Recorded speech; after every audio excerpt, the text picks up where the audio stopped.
લક્ષ્ય ન્યૂઝ, એક નજર, એક લક્ષ્ય.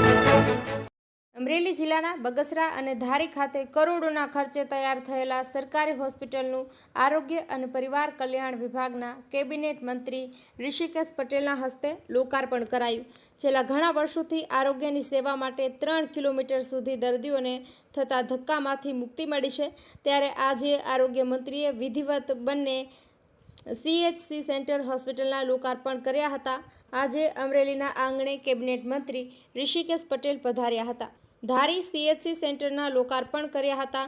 રાજ્યના આરોગ્ય અને પરિવાર કલ્યાણ વિભાગના મંત્રી ઋષિકેશ પટેલના હસ્તે લોકાર્પણ કરવામાં આવ્યું હતું. બગસરા અને ધારી સરકારી હોસ્પિટલના લોકાર્પણ થતાં હવે દર્દીઓને બહાર મોકલવા પડતા તેમાંથી મુક્તિ મળી છે.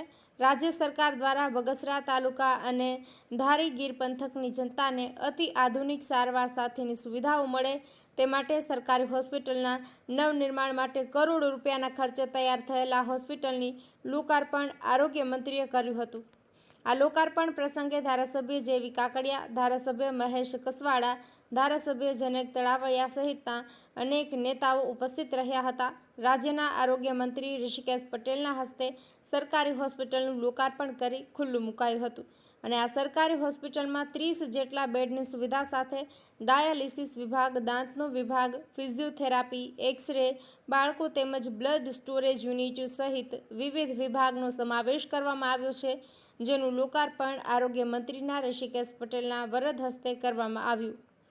ટીનુભાઈ લલિયા, ધારી. ગુજરાતે વિકાસની રાજનીતિમાં છે ને, એમાં પણ આદરણીય નરેન્દ્રભાઈએ 2001થી સત્તાની ધુરાઓ સંભાળ્યા પછી આરોગ્ય ક્ષેત્રે પ્રજાજન સુધી પહોંચી શકાય અને પ્રત્યેક લોકોને બહુ દૂર આવવું ના પડે અને નજીકના જગ્યાએ જે વ્યવસ્થાઓ મળી રહે અને સાથે કોઈપણ પરિવારની આવક ઓછી હોય તો એ સારવારમાં ક્યાંય હિચકિચાય નહીં, પોતાના મા બાપ માટે હોય, પોતા માટે હોય, પોતાના બાળકો માટે. એ પ્રકારની વ્યવસ્થાઓ કરી આજે આયુષ્યમાન કાર્ડ તરીકે આખા ભારતને મળી રહ્યું છે ને ગુજરાતમાં પણ 10 લાખ રૂપિયા આપણે આ આયુષ્યમાન યોજના હેઠળ આપીએ જ છીએ.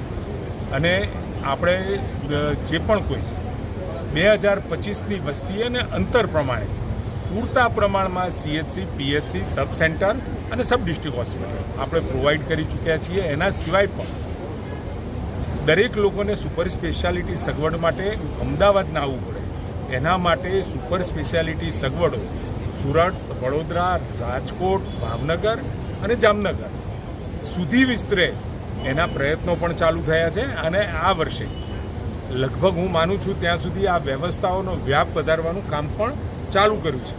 મેડિસિટી અમદાવાદ ઉપર નિર્ભર ન રહેતા દરેક જગ્યાએ સુપર સ્પેશિયાલિટી સગવડો રાજ્યભરમાં મળી રહે એ પ્રકારે રાજ્ય સરકારનો પ્રયત્ન છે.